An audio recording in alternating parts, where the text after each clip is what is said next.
I started this morning, those of you who are here this morning, with this image. It's combining two contemporary icons, one of Dame Julian Norwich. And this is the vision that she had of the earth contained in a small compass. She compared it to a hazelnut. She was in a deep contemplative, prayerful state when she saw this, and she saw the earth as very fragile in that state, but she was assured by God that God loved it and that it would endure because of God's love. So she is, as you know, the real image, a real model of the pure contemplative. She spent her adult life, much of her adult life, in a hermitage attached to the side of Norwich Cathedral.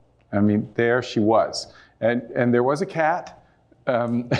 You see that in some icons of her. And there was a way to speak to people who came for spiritual counsel on the street. And there was a connection inside to the cathedral. But that is where she lived, in that rooted place of contemplation. And on my left is Dr. Martin Luther King in the Birmingham jail. So when I was Bishop Suffragan of Alabama, my office was in view of both the 16th Street Baptist Church and of the Birmingham jail. And he wrote that one of the great pieces of writing in English of the 20th century, in my view, that letter, he wrote it to one of my predecessors and 5 other clergy in Birmingham. So the real bishop, the diocesan bishop, not the suffragan, of Alabama, Bishop Carpenter, was one of the people who received this letter. And he wrote it to them because they said, Bishop Carpenter said, and the others, yes, integration, but not yet.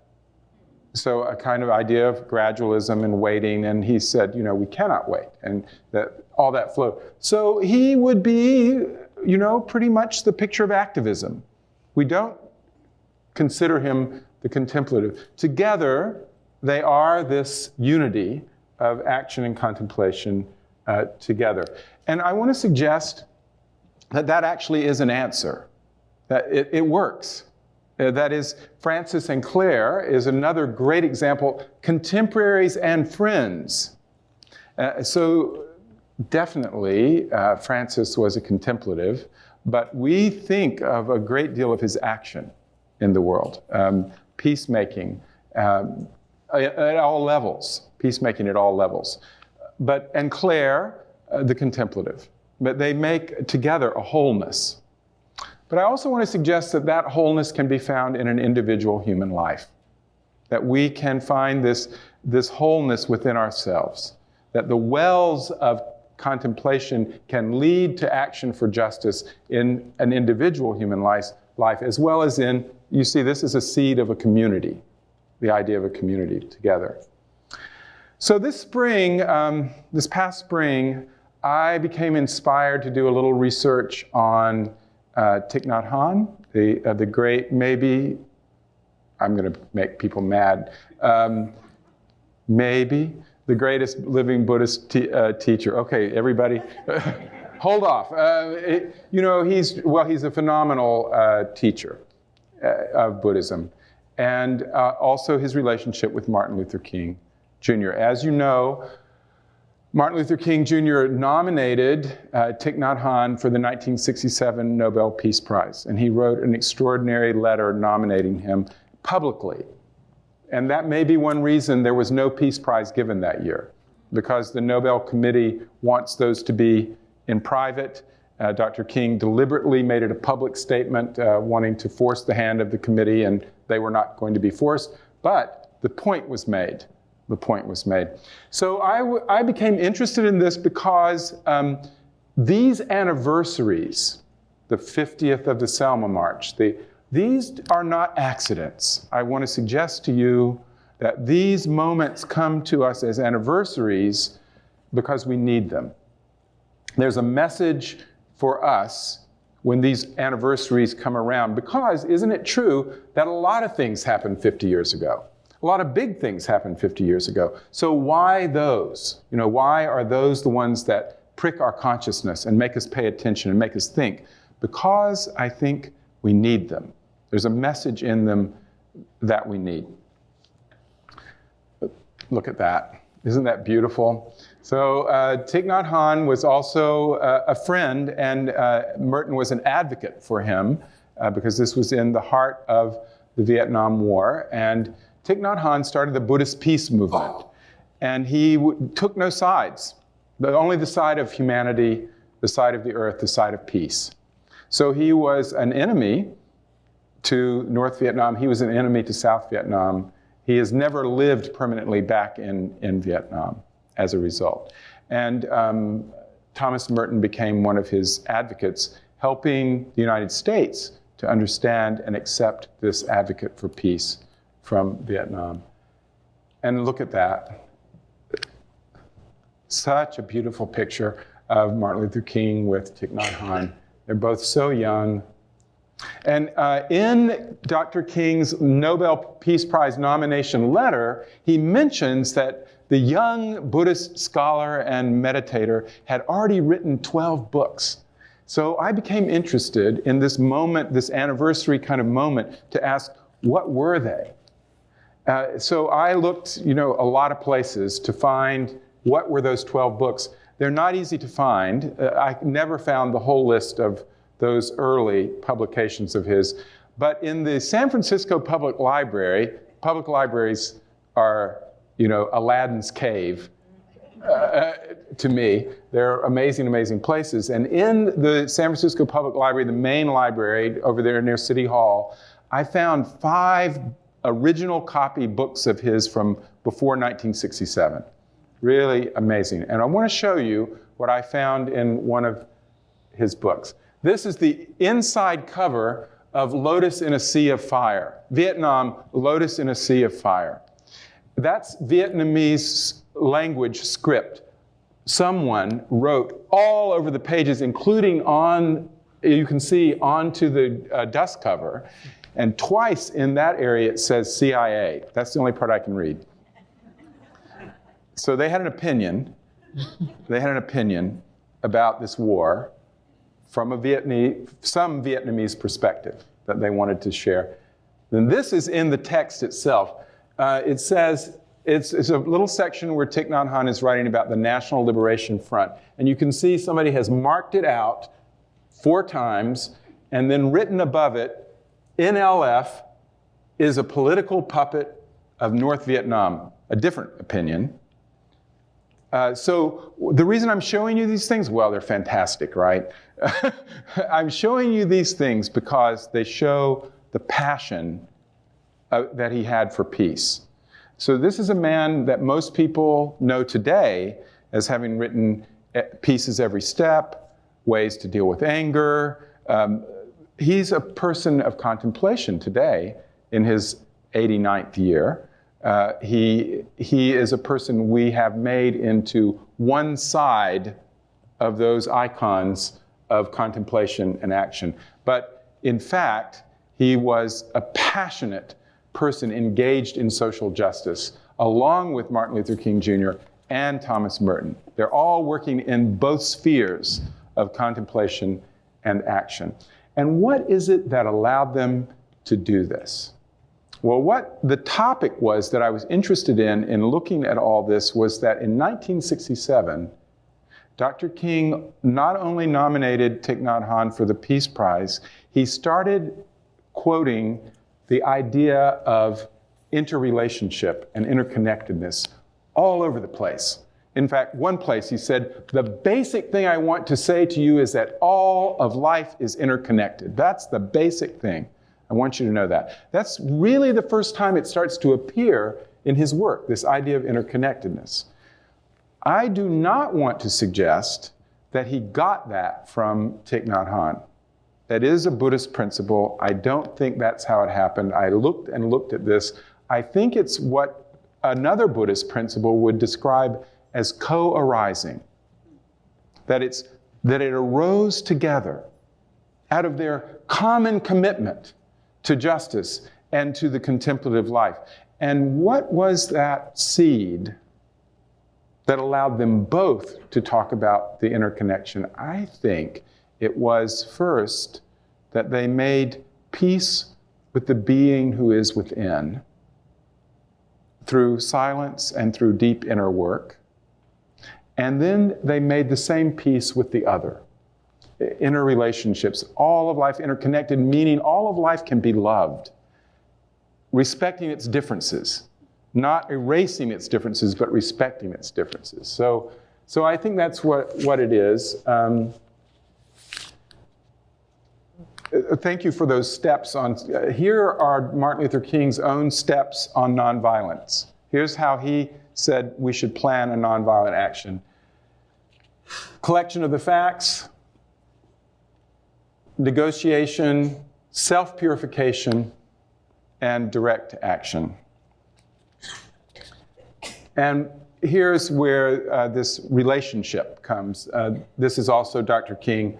We must rapidly begin the shift from a thing-oriented society to a person-oriented society when machines and computers, profit motives, and property rights are considered more important than people.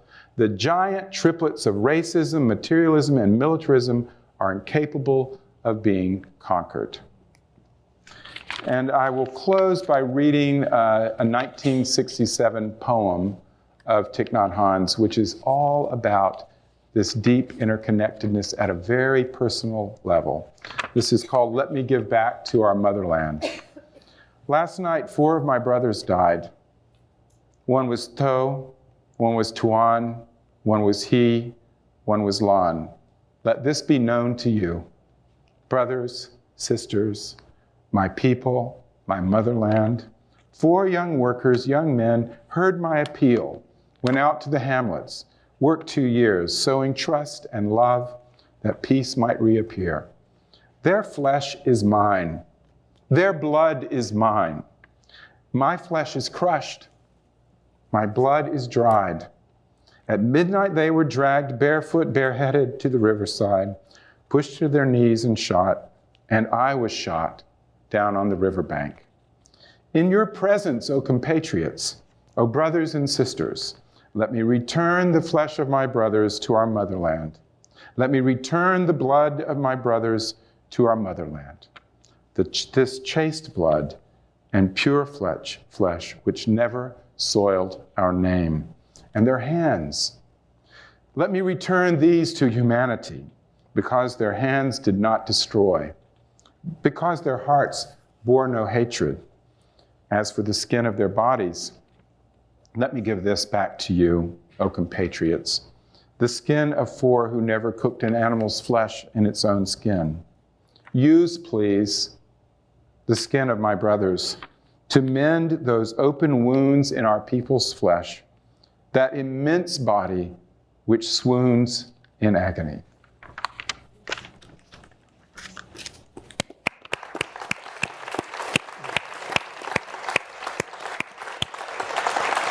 I was just struck by, we all know as people of faith in different religious traditions that everything in life is connected. We are all connected to each other, to the earth, to the transcendent, no matter what our different traditions say. And I was listening to Chris talk about Thomas Merton, and I admit I don't know much about Thomas Merton, but I did get my degree at Columbia, and I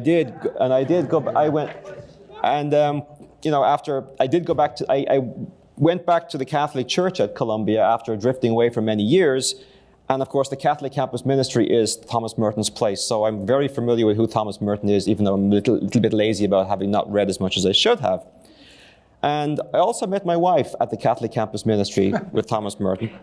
And Bishop Marc was talking about the Vietnam War, and my wife was born in Saigon and left in 1975 on a US military transport that landed in Camp Pendleton in California a few hours before the airport was bombed, and otherwise they wouldn't have made it out. Which makes me think not only are the connections, that we think of the connections, but and this goes to Chris's paradoxes, the fact that we can have, out of great evil can come great good. And this is something that I think about all the time, and I can never really understand it. But I think it's very true in my life and everybody else's life, that, these interconnections, that even today, I share connections with all of you that I never thought I had just listening to you speak. And it's really, really profound. As for myself, as was introduced, it makes me sound grander than I actually am. I was I was an economist at the IMF for many years. Why did I kind of move away from there? Well, during the 2007 global financial crisis, which you've probably heard something about here, when my fellow economists were calling it a technical problem of capital ratios and leverage ratios and budget deficits and this and that, my gut was telling me, this is not a technical problem, this is not an economic problem, this is a moral problem, this is an ethical problem, and there's something profoundly wrong here. So, the next step of that is, if you accept that's true, where do you go for answers? Well, what is the foundation? Well, where do you go for answers to a moral problem or an ethical problem? And the answer is, you go to the world's religious traditions, because let's face it, religions have been asking these questions for thousands of years. So that's where you go. And economics is a kind of a peculiar thing, because today it's kind of lost its way. But, economics used to be a branch of moral philosophy. It used to be interested in questions like, what is the right thing to do? It goes back to Aristotle, who actually said, our goal, what we're made for, is not to make money or for material success. It's for human flourishing, to live the good life. And all religious traditions affirm that. Right? From Buddhists to Confucians to Christians to Muslims, everybody would affirm that idea. And then, who's the founder of modern economics? People say Adam Smith. What do you think? When you hear Adam Smith, what do you think? Invisible hand, free markets, individual competition, do your own thing, out for yourself. Okay, who was Adam Smith? Adam Smith was a professor of moral philosophy at Glasgow University. His second book was The Wealth of Nations, where he said some of that stuff. His most important book was called The Theory of Moral Sentiments, where he asked, and his key question was, what is the right thing to do? How do we treat people with respect and dignity? Do we hear much about that today? Not really. Not really. So this is, my background and where I'm coming from, why I've turned to the world of religion to ask these questions and to answer these questions. Because, my background is in Catholic social teaching, but I think if you get to the root of it, the values of Catholic social teaching, the inherent dignity of every human person, the whole idea of the common good, the fact that we are social creatures, we are by nature cooperative. All religions affirm that. Modern neuroscientists and neurobiologists are now doing all these tests and saying, we're actually cooperative creatures. Our brains are wired to work together and cooperate. So, religions have been saying that for 3,000 or 4,000 years, folks. There's nothing new there. There's absolutely nothing new. So, if you want wisdom, go to the world's religious traditions. So with that background, I'm going to ask one question to the panelists, and then I do have my eye on the clock. So, but I want to leave time for all of you to ask your questions too. And my question is this, and I'm going to wind it up a little bit. If you think of it, I've said that you get the values and virtues come from religious traditions. And if I look back at the 20th century or the 19th century, and some of the most awful people, I would say, were the enemies of religion, anti-religious. I think of Hitler, I think of Stalin, I think of Pol Pot, these kinds of characters. They're all these totalitarian anti-religious people. The great heroes of the 20th century were animated by their religion. We've heard of Martin Luther King. We can talk about Gandhi. We can talk about Nelson Mandela. Many, many others, all animated by religious teachings. And yet in our society today, especially in America, when we talk about problems of social justice or these big issues that our panelists have talked about, the default seems to be, let's look for technical solutions. When you talk about healthcare or climate change, you'll hear people talking about technical solutions, scientific solutions. That's all fine. But you rarely hear about the moral and religious dimension of this. So my question to the panelists is, how do we get our voice back in the public square? Who wants to go first? Let's. Somebody can volunteer, or I'll just pick somebody at random. How about that? Okay, we go in order they spoke. Chris. Thanks. Just very briefly, I anticipate, I think if I feel hope on this point, out of my own tradition, I think Pope Francis has been, both in his words and in his symbolic actions, has been a great breath of fresh air in terms of a public figure across traditions that people are drawn to. And I'll just gesture to, his forthcoming environmental encyclical, I think will be a very important moment. Already getting a lot of pushback before it's even been published. But there you'll see a theological basis, a spiritual basis for care relationship with the environment. And so I think in Pope Francis, you're seeing a genuine person who's acting out of a deep spiritual root, out of humility, describes himself as a sinner, careful about judgment, etc.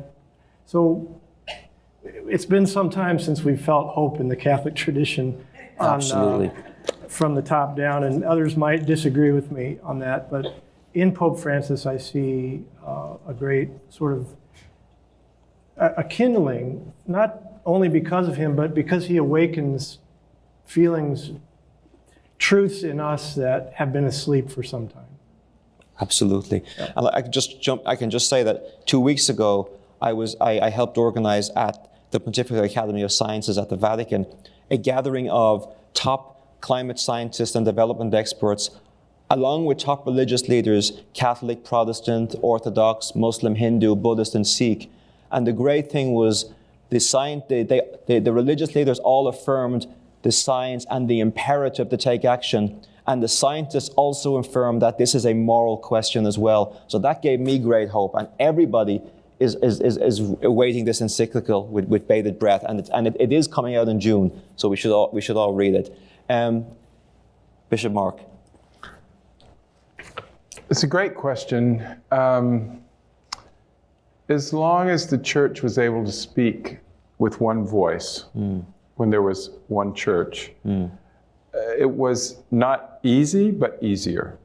And the place there that I would point to is just war theory. So, starting with Augustine, this body of thought developed, believing before Augustine that everyone believed as Christians that it was wrong ever to go to war. Christians were pacifists. Right. With Augustine, not alone, but with Augustine moving forward, he made an argument, a good argument, that said, well, wars are going on whether we take part or not. So we need to think about how we could make them less unholy, less sinful. They're always sinful, less sinful. So finally, a body of thought was produced that was called just war theory. And it did have an effect. It had an effect in making wars, stopping some wars that never should be started, or making the prosecution of wars better. By the time we have many churches and many voices and many religions being voiced in a postmodern kind of way that we're all recognizing there's not one voice, we have a problem in that regard, because which is not a bad problem, but it's a problem. So that we have many voices saying, well, yes, this war is okay. I'm behind this war. Or no, God says we shouldn't be at war.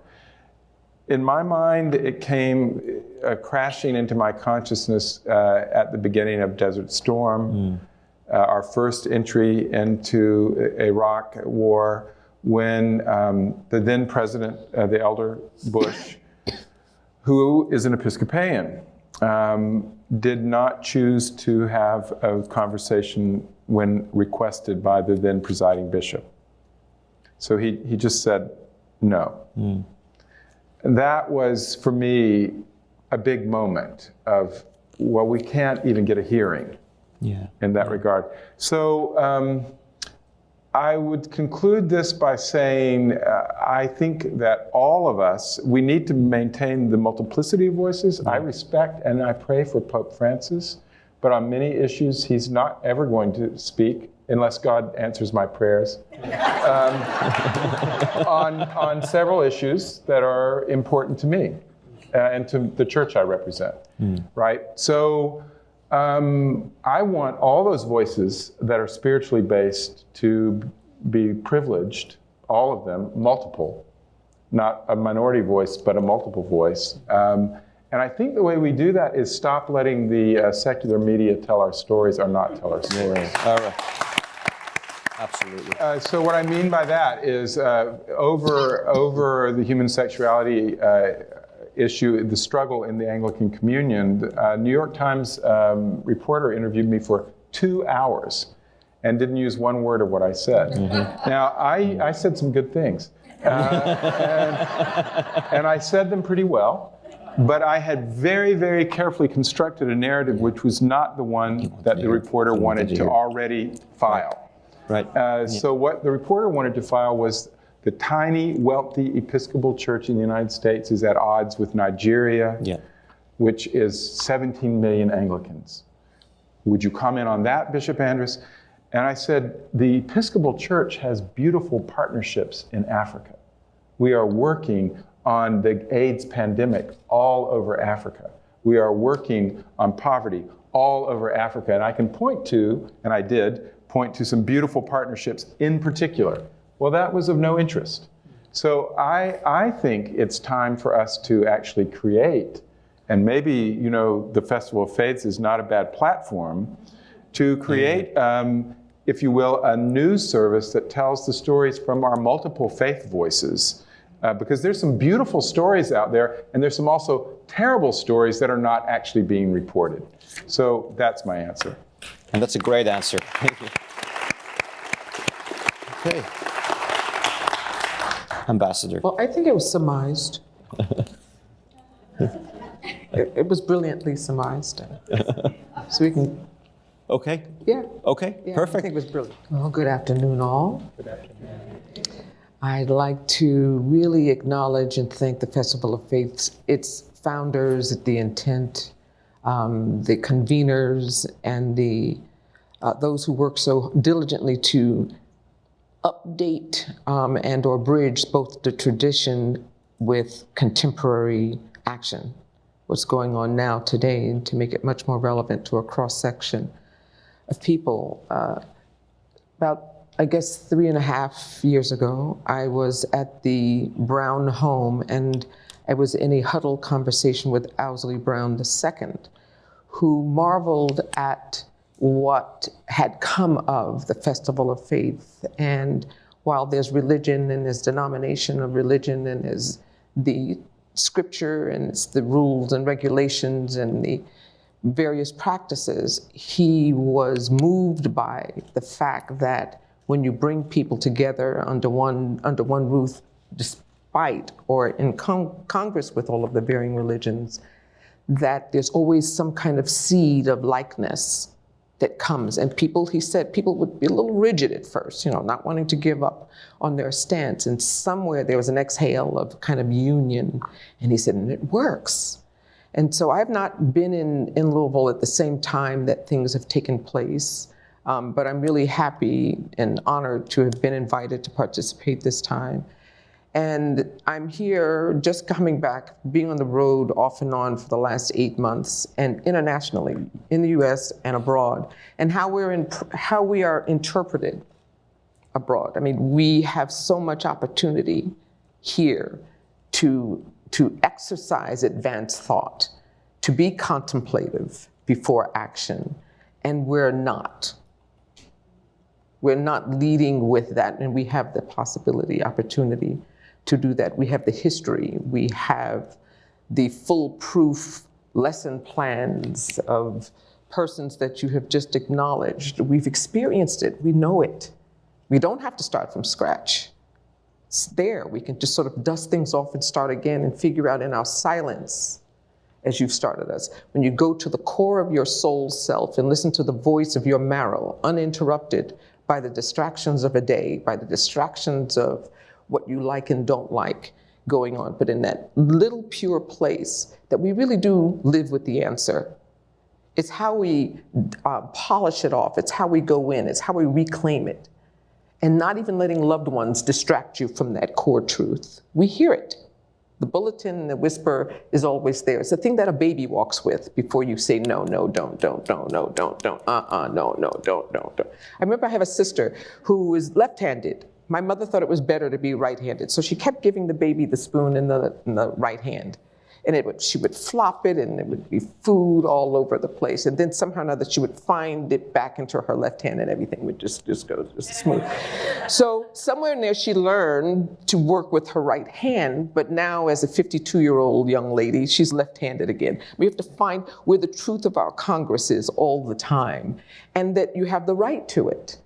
When we talk about tradition and preservation of tradition, honest tradition, truth and tradition, and how to translate that into a contemporary time so that a newer generation, a variety of global people here on this United States land get to find a Congress, a synergy, a semantical sameness so that we understand that even in our variety, we have the right to find that oneness.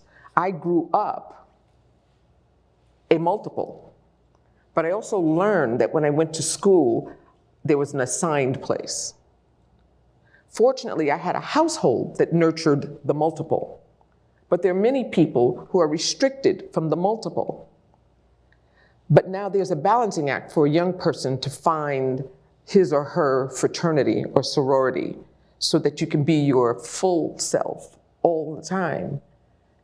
So when I think about contemporary tellings of let's say in my case where there's a parent who is part of pop culture, where people kind of take a liberty to define it for themselves, and hence their perception becomes truth retold. And yet, because I live, I can say it's not truthful at all. And we'll find people in debate with me, correcting me on my me. Because somehow or another, where it fit in their life, they needed it for their survival or their understanding. And I don't want to rob you of it, but then you misrepresent the source, the marrow, the root, the food, the truth, if you do not want to use the wingspan to indeed engage with what will maybe advance your perception in the first place. So one example is, in these last couple of months, as the bishop referenced a lot of the 50ths, it also includes my father's 50th memorial. So as people prepared for the business of the event, I knew for myself as we got closer to it, my spirit couldn't be someplace where I had to take a selfie. While I understood it in its historical context and appreciated it in its historical context, it also meant it was 50 years ago that he was taken. So there's a balancing act for many people within the balance of those truths, the realization of the truths, and how do you live with truth. If I go to the mission of my dad and those who preceded him, that's where I have to become contemplative, internalize, so that my tear, which is honest, can also find way to the joy and the mission intended. Work all the time. But if I did not have that kind of foundation in my early life, despite what was going on the external world, defining the house and those who lived in the house, if I didn't have that in truth and with great front seat access, I don't know how I would manage bumping into the paragraph that precedes me. Does that make sense, the paragraph? Yeah. So interpretations, the misgivings. And so, for instance, there's a movie called Selma that was just out. As a regular human being, I went to go see the movie. And then you go, right, oh, right, oh, right, oh, right, wrong. Wrong. Well-intentioned, so I won't say anything, but I'm now living with the implosion of misgiving. good intention. I want to celebrate it. But I'm sitting with my 12-year-old grandson who is ing. He had no AFMs. But he's going, because it didn't match his marrow anytime his great-grandfather was mentioned.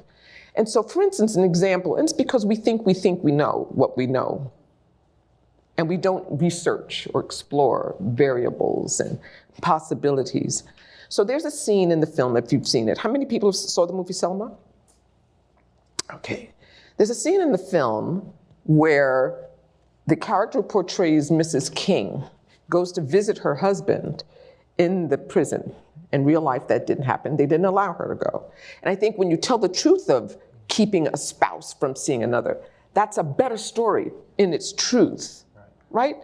How you divide and keep families apart. How many times did Winnie Mandela really get to see her husband in prison and yet stood for the fight? So we have to talk about contemplation and action and sustenance when it doesn't seem to go as you desire or need it to go. So, but in the film, she goes there and she says to her husband, oh, by the way, Malcolm spoke last night. And I said, during the civil rights movement, there was no by the way. There was no happenstance. It was all strategic action. It was all contemplative. And no matter which side of it you lived on, there was a protocol. We don't exercise protocols now, but there was a protocol, there was a regard, there was an all due respect. You knew who prayed on Friday, Saturday, and Sunday. You were mindful of all of those things.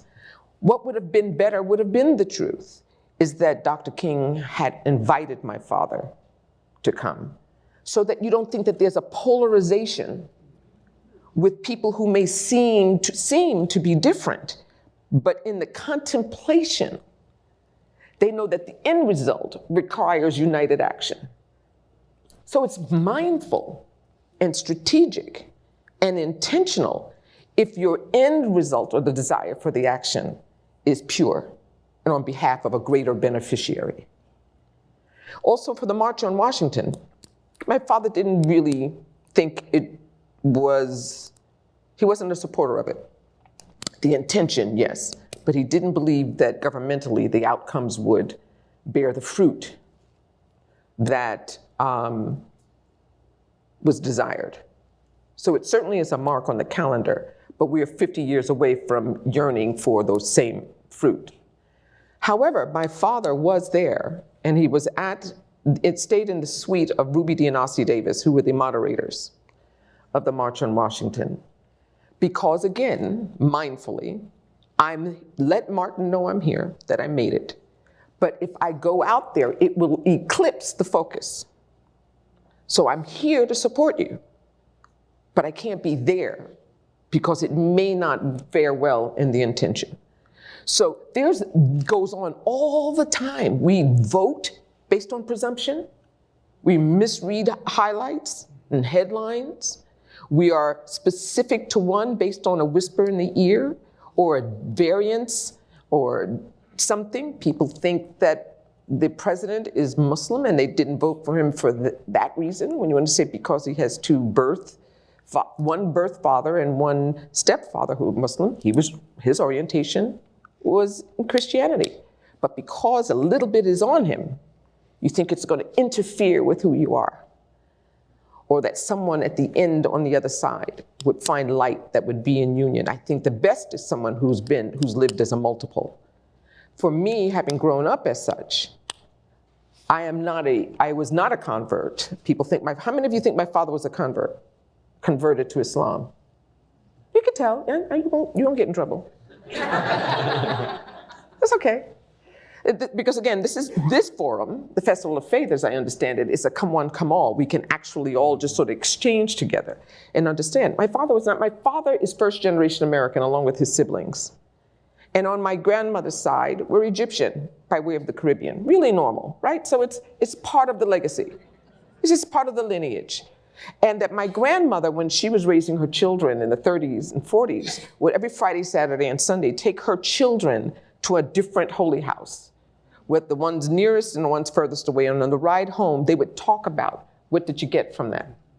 So as kids, they thought it was normal to be ecumenical.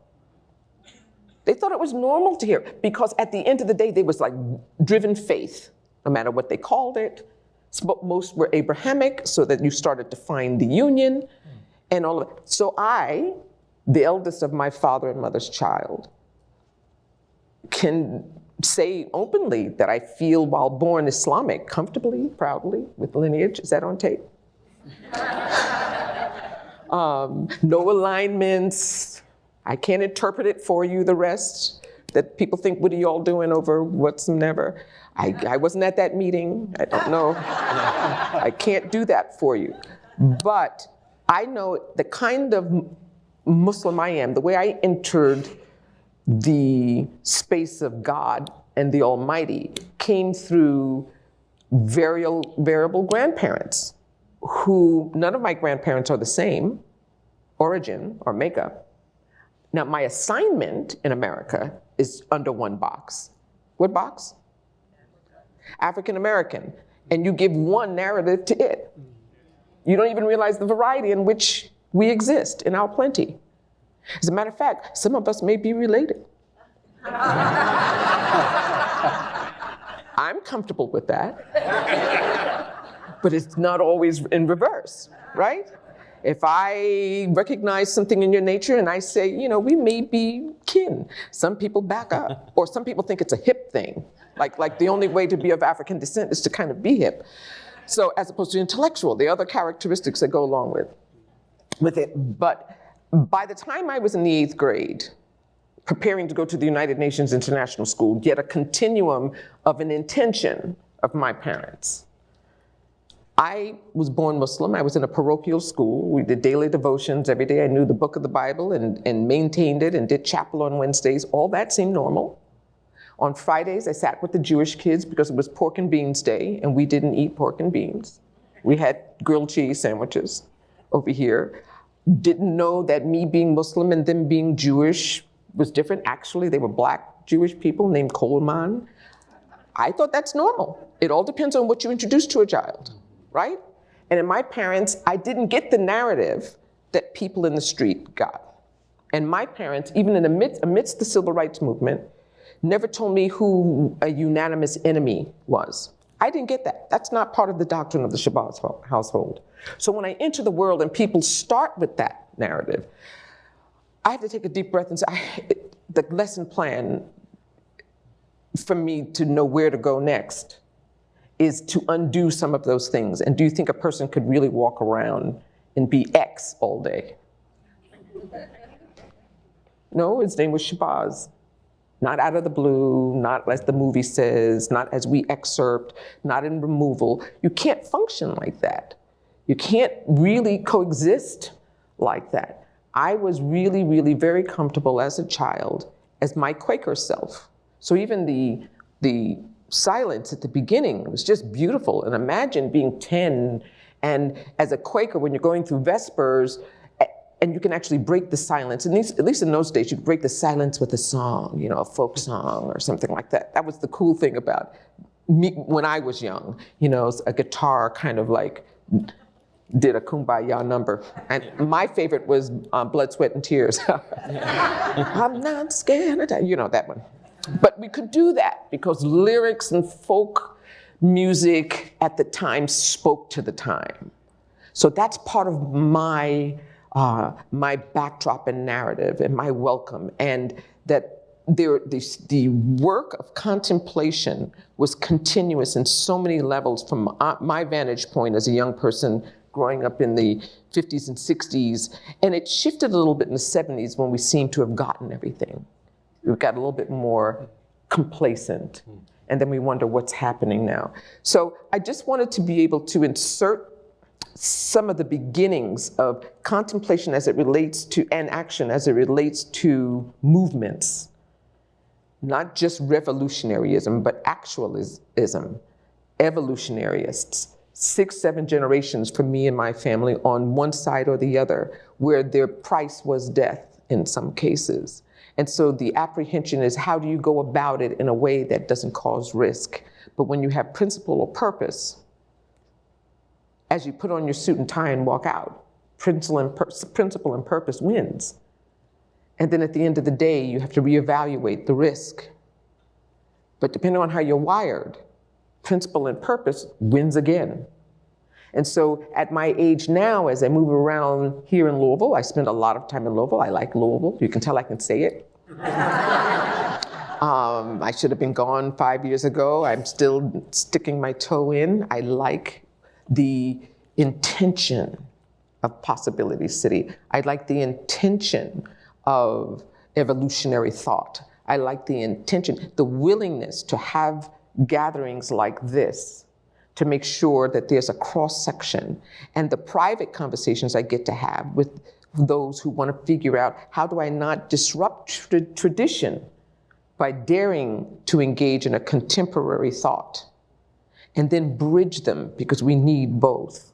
I couldn't be who I am with great comfort and know my marrow if my parents and grandparents, if my grandfather didn't sit me laptop and explain to me that despite the box that is checked, not to forget that I am Eastern Band Cherokee, and when I run across another, know that they're my family. I got that at 5. All of those potent pieces of my multiple were being nurtured when the paragraph on the outside made it invisible, made it the other. And so how do you give life to the other? How do you give definition to the other? How do you get to be 500%, not a mutt? That only diminishes in existence. So if you are a combination of many things, someone somehow reduces your pedigree of existence. So if you're any of those things, you don't even have to know much about it, but if you hear tell about any of those pieces, give each one 100% value, so you're walking with your multiple value. Does that make sense? Absolutely. So what happens is then you're really never a minority. I mean, I will go someplace and someone will say, "Are you the only black person?" And I have to stop and think, yeah, on paper. Because you never know, brothers. But because we were all there for the same purpose, that became my majority representation. So I have to always remember that. Were you the only Muslim? Perhaps I was one of few, but I, by virtue of being black or female or Scorpio or Islamic or Cherokee or whatever the combination may be, never see myself as a minority being. Only in context to numbers to record something, but not that. And so how do you give somebody that when they may have to walk alone? How do you give somebody that inner power to know who they are in spite of the populace when they might feel isolated? I mean, it's almost a choice you have to make. Is it okay to be one of few? Is it okay to be alone? And I'm just blessed that in my birth order, being born first, I got to travel with my dad and the people who never made it to camera in context or by association. So I inherited a fraternity of people, a potpourri of people who were people, who were idealists, who dared to question, and their faces didn't look like how you would cast. And so the aunt and uncleship that I was blessed with having means then I become that for the next generation and the next generation and the next generation. And if I can find some union to my existence and yours, I am very happy to introduce myself to you as kin, even if the mirror varies. And so I will cut it there because I would love to have more of an interaction with my colleagues and the audience as well. That's great. Thank you.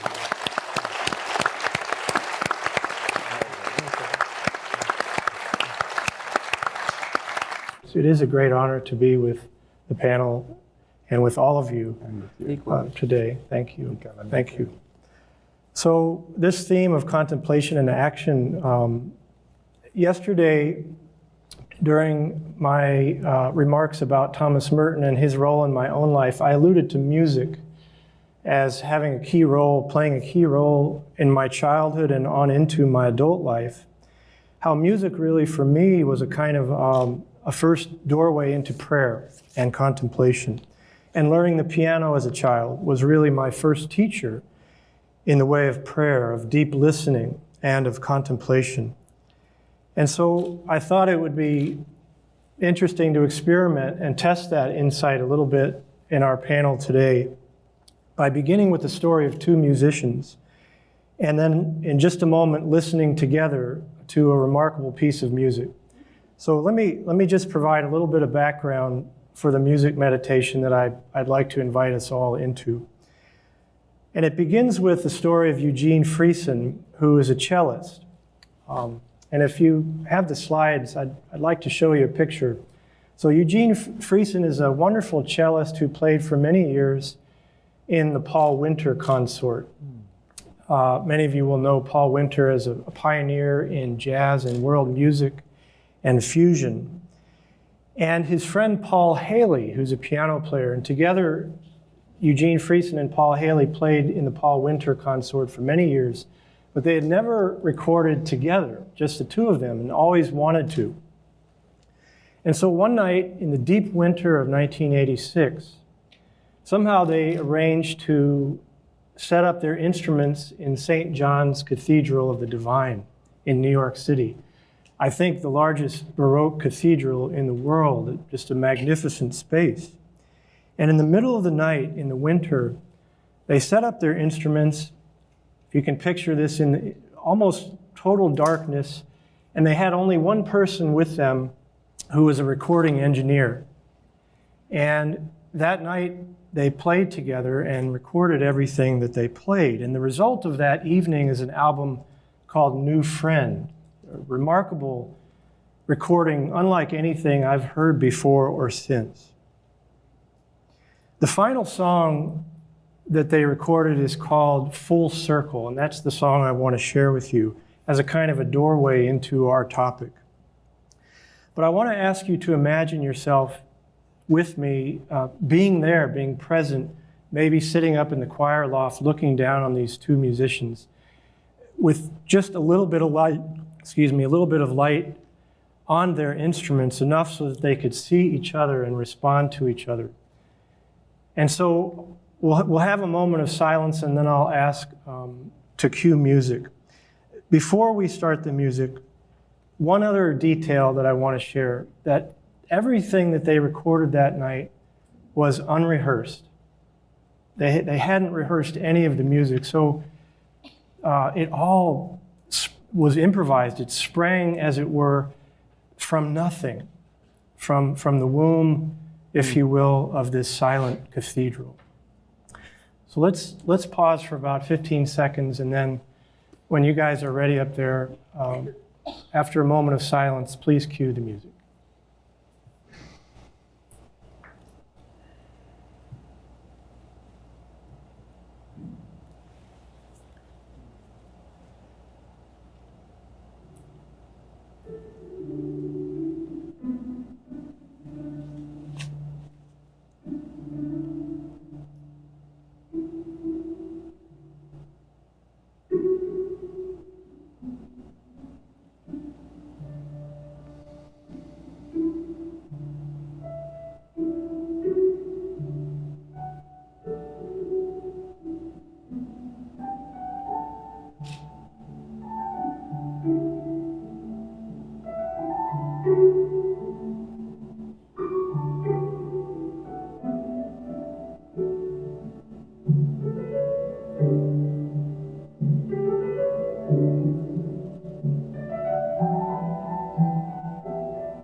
it seems a shame to speak into the silence after that, but if I were to ask you one word or a phrase to describe that piece of music, anybody? Pardon? Exalted. Pardon? Joyful. Together. Magical. Alive. Alive. Yeah. Any images come to mind? Light, water, Springtime, running through fields, Yes. looks over rocks. Brook over rocks, running through a field. Spiral. light, dancing. Dancing. Yeah.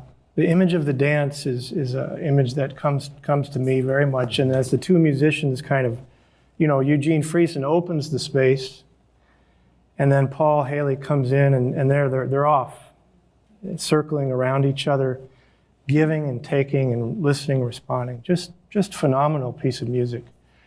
We could spend a half an hour, I'm sure, or an hour, just on this piece of music. I played this. I play it often in class, in my classes, and I'll never forget one time when I asked my students for their response. Immediately, this big burly baseball player sits in the back row. His hand shot up, and he said, "Professor Pramuk, that was a fucking miracle."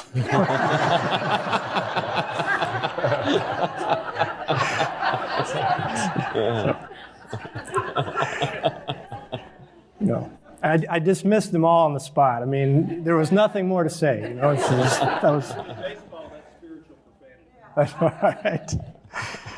And for the rest of the semester, that was our go-to term. Whenever we would, come up short for words, we just said, that's AFM, So, and why not? I mean, there's more than a hint of the miraculous, what I might call the possibilities of presence, when we're really present to one another, like these two musicians, alive, present to self, present to other, present to the earth, present to God, the divine presence who beckons and holds each of us each moment into our being. I'm going to walk over and get the clicker so I can show you just a couple other slides.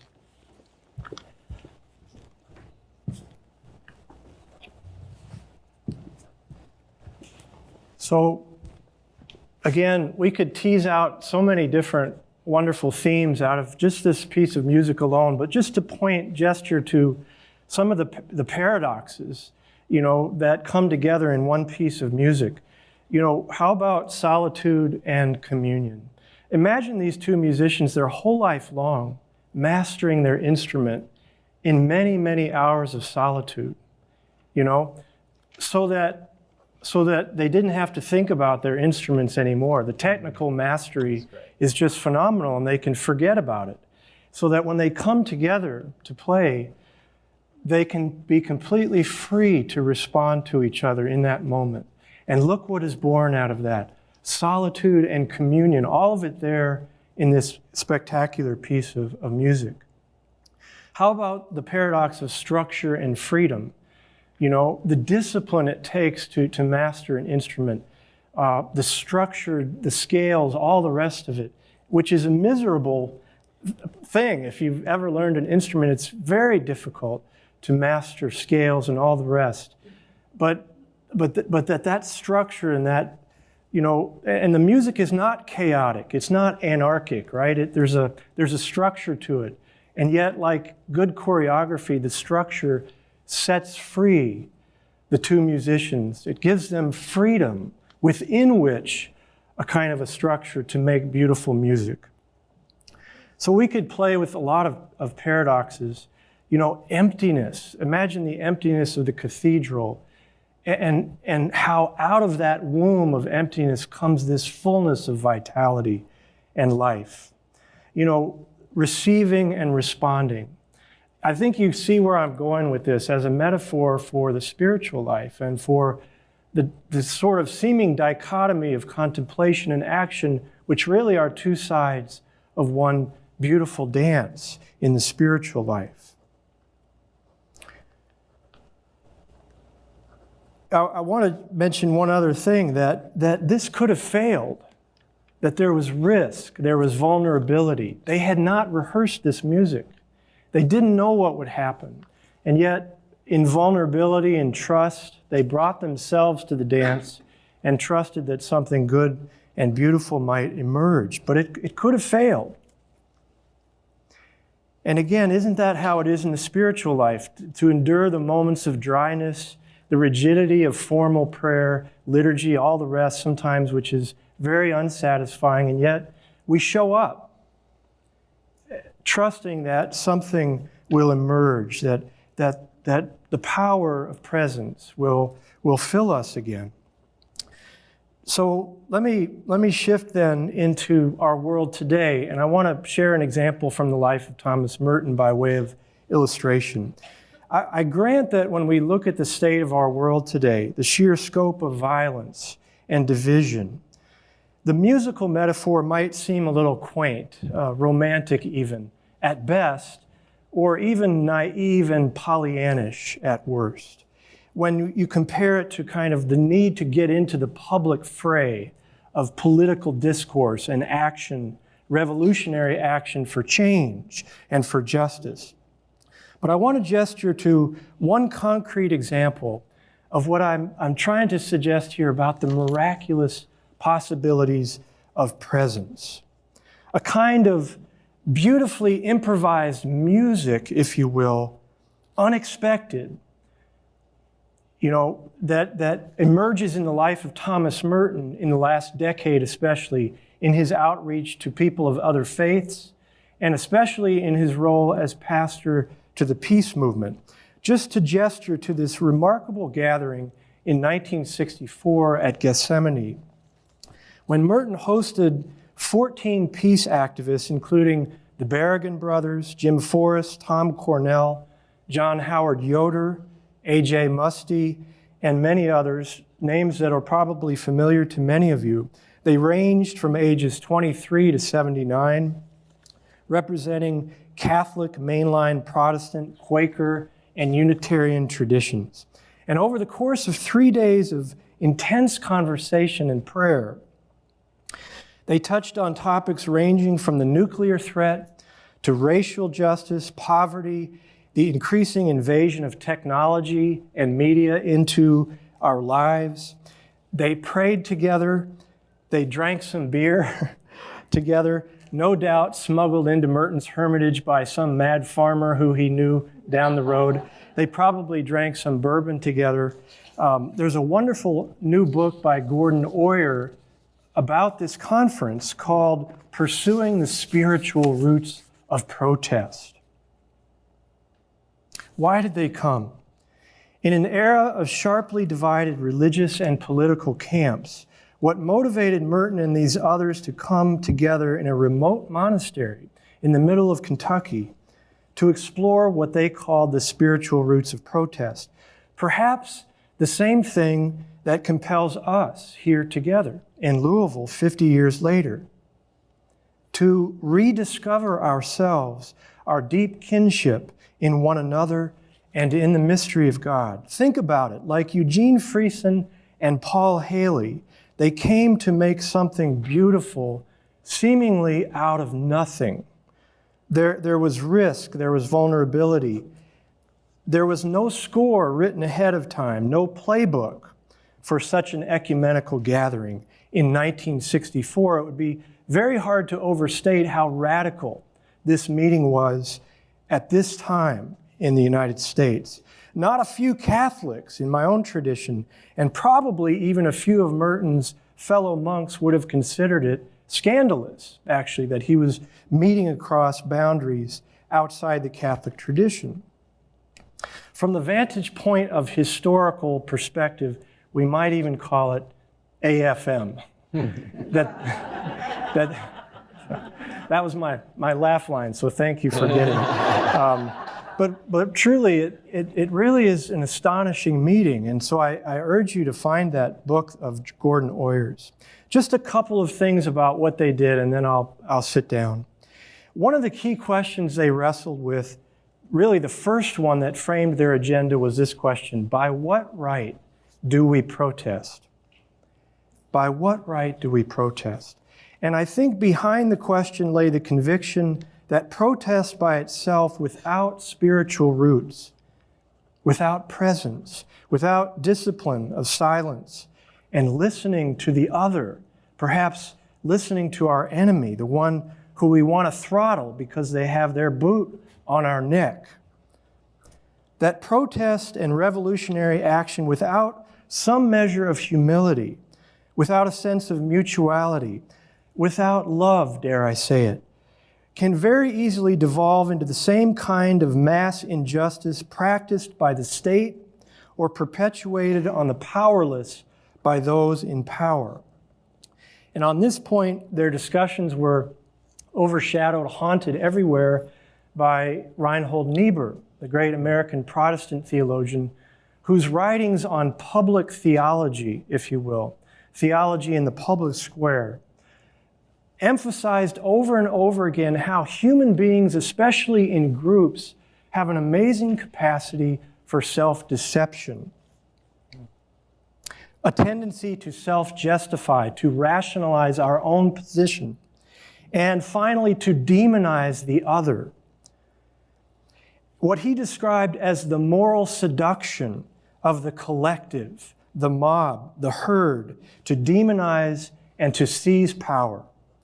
And of course, he pointed out, and Merton says this all over the place, religious groups are no exception. In one of Merton's greatest essays, Rain in the Rhinoceros, he refers to this condition, this tendency to run in herds and to trample everything in our path. He calls it rhinoceritis. You know, using this image of humanity, modern humanity, as a kind of a rhinoceros. And so, to conclude, what is contemplation? Why solitude? Why come into the woods to meet? Or why gather in meetings like this to talk to each other? Contemplation calls us back to the difficult work of self-understanding, of integrity, to rediscover our deepest capacity to love, to listen. It is a check on the ego and the ego's obsessiveness, aggressiveness, the need to be right. Merton says we've made a fetish out of action, and we seem to have lost the ability to pray, to reflect, to contemplate. And so, in a word, we're trying to recover our humanity in the Spirit of God, centered in the Spirit, so that when we come back into the public square, we can do so from a spirit of fellowship, of kinship, and love for humanity, and so that we don't carry back into the public square the seeds of violence and of aggressiveness. Yes, we need to speak truth to power, but from as much as possible to do it from a spirit of love and of compassion and solidarity. Here is the hidden music, I think, of Merton's role as pastor to the peace movement, and I'll end with this quote. You see the picture here with Dan Berrigan and others just out in the woods in front of his hermitage. He says this, and I think it's a beautiful quote for our gathering this week. Simply, we want to be present to each other, and then trust what happens. Presence is what counts. Community is presence, not an institution. Thank you. Great.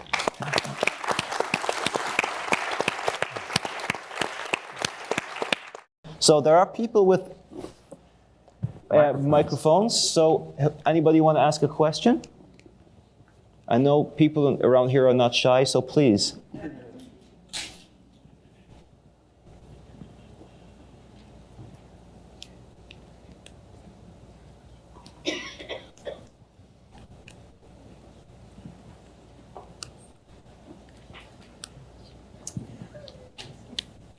I was struck by something you said, Ambassador, about in the civil rights movement, there was no by the way. There was no what? There was no by the way. Everything was strategic and it was very meticulously planned. And I'm kind of curious, there is sort of in some people this bent toward talking about really important events like that, like they just happened. And I am curious, not just in the civil rights movement, but in any movement where there's a strategy and there's a plan to try to make the world better, when we try to frame those situations as a by the way, it just happened to happen, do you think that's an honest misunderstanding? Or is there maybe some element of relinquishing responsibility? Because both. I think that the generation that let go in the 70s, because number one, we were fatigued, and you really did have an idealistic presumption that things were going to go as the fights, the struggles, the bills, civil rights bills, you thought they were going to be answered. And so people kind of let go. And also people did not want their children, the next generation, at risk. And so at some place there was a kind of passive response to the rest, but really based on the belief, the faith that we had arrived at a place where that we would be responsible with affirmative action, which we don't have anymore. I mean, and so on and so on. And the other was, you said what?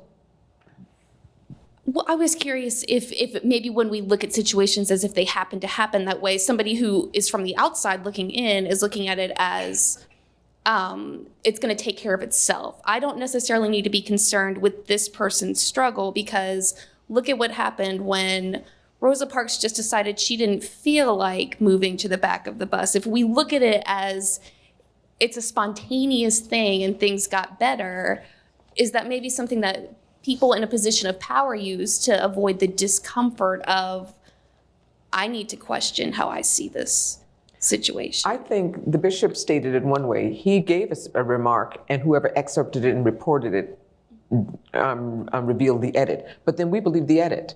We don't do the work ourselves to find out other answers and comparative experiences and to really know the way the book report was that you showed the parallels in least likely lineages of people actually cross all the time. And I feel that it is our due diligence, it is our responsibility to do the extra work. Such as when I said that it was intentional, strategic, and based on an outcome, not just to be seen and heard. Otherwise, people would have been disruptive. But if the outcome is to make sure that however many people show up in the mall, Lincoln Memorial, on that day, and with the hopes, even if you don't trust it, the hopes, idealistic hope, that somebody would live up to the word or the principle or the intention of the Civil Rights Bill, which we're still fighting to assure 50 years later. So we've had the celebration of the March on Washington, but we haven't checked all of the line items that have been promised. That's our job, to make sure that that's in place. And I think that we've been relaxed on that. Yeah. Mm-hmm. I think I have a microphone while that one's being delivered. I'm Christy, and thank you all so much for your extraordinary pearls. I'd like to follow up on what I think is being suggested, which is that we need the moral leadership. We're all thrilled, regardless of where we come from on a faith, it seems to me, with Pope Francis, at least seemingly where he's leading us. But we need more than the Catholic Church. Mm-hmm. We need every major faith to have a major voice and have the commonality of words. And so I'd love you all to talk about that. I mean, I think that, one of the words that has been trivialized, maybe, but maybe not too much so, is the word love. And don't we all have that in common? But let's find the words that we have in common, and then let's use them to inspire the movement that we are all capable of being a part of. There are billions of us. We're ready to march. We're ready to do whatever. But we need that moral leadership. So I would hope that you all would figure out, and then ask us to help you figure out how to get the rest, all the important leaders from every faith group, and go go to the Vatican, I don't care where they go together and don't come out until they've found the common language that will then just put us all on fire. So, thank you. Great. So my question, I wanted to ask which of the panelists has figured it out, and if they can please answer. Anybody want to answer, Christy? The panelists have figured it out to the degree that they've listened carefully to Christy Brown. I know. Anybody else? Or I think the cry of young people yeah. is really the script that we have to listen to.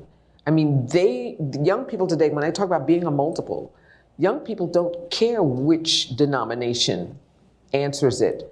They're ready to enter any holy house, any home of worship, if you're going to make sure that what's happening with law enforcement and their communities, and what's happening to women and girls and their families, and what's young people, and it's always been movements of young people who, because they really do have the idealism intact, they have the faith intact. What becomes our role to assure it, to echo what you said? And I think that that's a think tank, and I don't think that anyone going into it denominationally has to have the last voice so that their religion is getting the credit for it. We have to remove all of that from God's work, from faith work, from the service work, from the mission work, and find some ecumenical cross-respect that allows me to hear it howsoever, and to be able to quote the right persons through that particular denomination or scripture, so that you find the union. When I'm sitting at a Seder dinner, now I'm the Egyptian at the table, remember? In many ways. But based on the Seder dinner I actually go to, they're kind of revolutionaries. They're old and they were foot soldiers. So they write it so that it's inclusive of women and it's inclusive of all the people that are left out, so that they use the parallels of scriptures of all of the predominant religions that echo peace and union. And so at the dinner, while we're piecing and eating and engaging and passing, no matter how different you felt when you walked in, you know that you've been given permission to function as one. The thing becomes, when we leave that dinner, what's the work? Which is your question. What's the work? That we just have a fun time, a good time, a restorative time. But what is now our mission? And I know for me, I was raised in mission work. And so it's how I choose it all the time. The thing becomes, where's the posse? Where's the collaboratives? Because you can't do it alone. The risks and the need for fortification and affirmation to start again every day to do the big work is all the time. So you're not just having an annual festival, but how does the work of the festival move on and inspire for 365 more days? That's always. It's a sacrament. Yeah. Yeah, and to be able to do it, I think there are more and more interfaith discussions that are happening anyway, and so that people can feel like they can walk into a room and they're not forsaking God as they know Him. And because that's a big thing. Yeah. You know, if I invite people to a Ramadan dinner, they've said, well, you know, I'm Christian. I said, no, it's just food. We're just breaking bread. But to be able to, I know enough about their religion to be able to find the parallels so they understand what the gift of Ramadan is. So that's kind of the work. I think what happens Monday after, so that people are really in touch. And that when the Festival of Faith team, I mean, I knew months ago that there was a real intention based on headlines, the misuse of force in communities, and every 2 weeks there's like more. We keep believing it's over. Right. And then we go back to where we were and it happens again. And you want to say, God, that's really on us. How do we change that? How are people safe in the world? And how do the young people who are crying out, hoping we have answers, getting those answers? How do we make sure that idealism has validity? Exactly. Could I add on to that fantastic answer? I was inspired, and I'm answering Christy to some extent, her question and her charge. I was inspired by the accounts more recently than Rosa Parks, right, of the origin of the Arab Spring, to learn that Tunisia, which started it, got started after 2 years of strategic planning. And I did hear an eminent scholar say, as it started, this spontaneous movement, but it was 2 years of strategic struggle. So the strategy is incredibly important, and we can do that work. That's hopeful. We actually have learned the lessons of the many civil rights movements, and we can evolve them. They're not exactly the same. We can evolve them. And then with that, and this one is where I will be in tension. I think we're not done with the fruits of what Occupy was doing. And by that I mean, and many people disagree with me on this, but the deliberate lack of an identified leader, was one of the reasons people say it failed. Well, okay, it failed at the moment, but all these movements, we learn from what happened. And it's not necessarily, the lesson is not necessarily go back to what existed before it, but rather, how do we move that forward in a way that brings many, many voices into leadership together? So I don't have the answer to that, but I'm actually quite interested in it.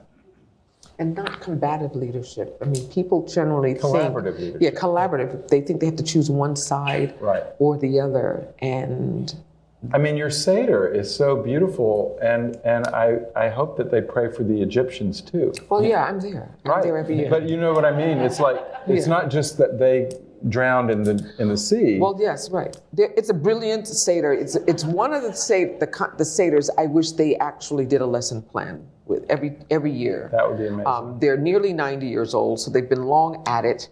They're answering that question from the civil service, civil rights, and human rights and faith regions. And there's a collective of children of theirs that are around that table every year and need to be there. We need to be there. The yearning to be there. But in their aged selves are hoping we go out and do the work, just as Mrs. Brown just said. What's next, so that it's not a warm and fuzzy. Dr. Pramuk, I know there are other questions, but we haven't heard from you in a little while.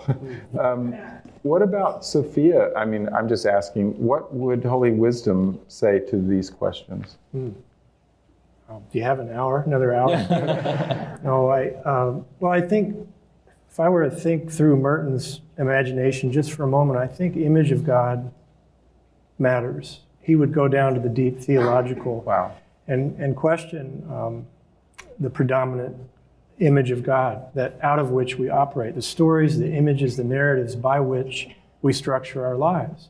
And why is Holy Wisdom a revolutionary image? Because it presses against, or it expands our presumed notions of God, of the divine. So I do think, and biblically she cries out from the crossroads, inviting us to dare to imagine a different future. Wow, that's her message. I guess just a last add-on to what I've heard you both beautifully say, and I was so moved by your talking about the house you grew up in, being a house of multiple identities. So how do we get our young people to cross identity lines? As a teacher, I'm very hopeful on the one hand because I see it happen in the classroom, and I would affirm, young people don't care so much about these. On the other hand, and so they're interdating across religious lines, et cetera. But on the other hand, those old lines are still deeply entrenched. They self-segregate quite a lot. And even more than in Merton's day, 50 years ago, he was concerned 50 years ago about the role of communications, media, technology. They would say this too, that their lives are so much patterned by the new technologies, which I fear tend to divide more. Everything is spin. Yep. And so everything in the media world, it's not about doing the work of encounter. It's about, what's the spin, what's the narrative? And And so on the one hand, I'm very hopeful about kind of the new generation and their presumptions. On the other hand, in so many ways, I think there are many good things to say about the technology, but on the other hand, in many ways, it insulates them from real encounter, across these various social lines.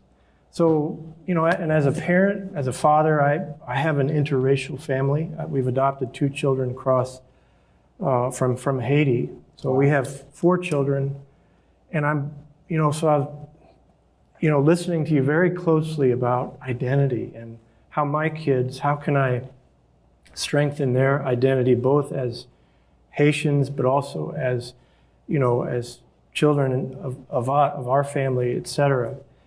So I think my hope comes from not necessarily what's going on in the public square. So back to your question, that's important. How do we occupy the public square with the religious message of hopefulness? But also, we shouldn't overlook the small stuff, the family life, the way that we shape our children's imaginations, just day in, day out, the stories we read to them, and the traditions we share with them, from many different places. That's what I'll take away, especially from your comments. Excellent. Thank you very much.